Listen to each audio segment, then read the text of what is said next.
سال 2014 نیروهای دولتی اوکراینی مقابل جدایی‌خواهان رو به روسیه درگیری‌های شدید را آغاز کردند، ولی بجز از آنها به جانبداری به نام جمهوری‌های شرق اوکراین جنگیان از تمام دنیا، آمریکا، انگلیس، ایتالیا و برزیل می جنگیدند.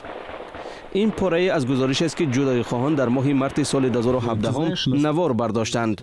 گزارش درباره جنگاور ایتالیایی نقل می‌کند. او ماسیمیلیانو کاوالیری با تخلص اسپارتاک است.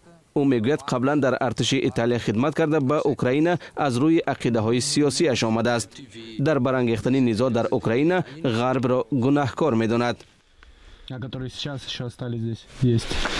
خارجی های دیگر هست، ایتالیایی ها نیستند. خودم تنهایم، کلمبیایی است. من یک امریکایی را می‌دانم.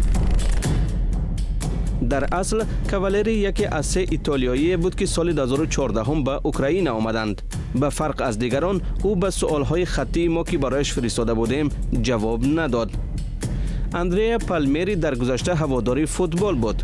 به نوشته رسانه‌های ایتالیایی او را برای اوباشی گناهکار نمودند و اندریا به خاطر گریز از جوابگری در اوکراین پناه برد. چند پیش او به جای لباس نظامی شیمی کاستوم را ببر کرد و در مراسم کشایش مرکزی فرهنگی ایتالیا در لوگانسک اشتراک نمود. این مرکز برای دوستی مردمان دو کشور زمینه می‌گذارد. او از صحبت با خبرنگاران رادیوی آزادی با سخنانی در لیوو وا می‌خوریم خود را کنار گرفت. لیوو این یکی از شهرهای اوکراین میباشد که دورتر از موقع جدایی‌خواهان قرار دارد.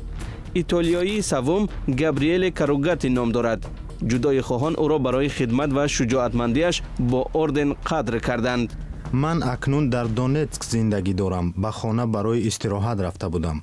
عذر صحبت کردن نمیخواهم.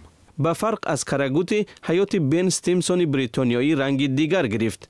در سال 2015 هنگامی بازگشت به وطن او را در فرودگاه منچستر بازداشت کردند. برای کمک به جدایی‌خواهان روز 14 ایول دادگاه او را به 5 سال زندان محکوم کرد. جنگ ها هنوز ادامه دارد. سال گذشته در رسانه ها 2 اسم نوی جنگجویان خارجی پیدا شد.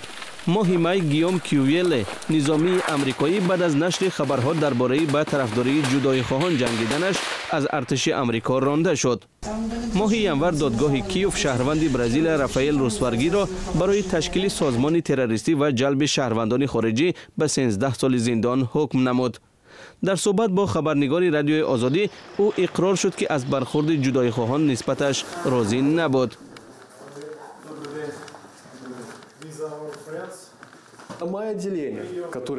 به قول آنها واحد من از بوزینه‌های آمریکای جنوبی عبارت بود. چون این مناسبت همه برزیلیایی ها را سخت ناراحت کرد. من از جنگ خسته شدم. جنگ آسان نیست. در عملیات نظامی اوکراین شماری خارجیان کم نبود. بعضی آنها که از کشور رفتند به نوع خود را از مجازات شدن خلاص کردند. آنهایی که هنوز اینجا ماندند امیدوارند در صورت ترک کردن قلمرو تحت نظارت جدایی‌خواهان برای گذشته خود جزا نمیگیرند.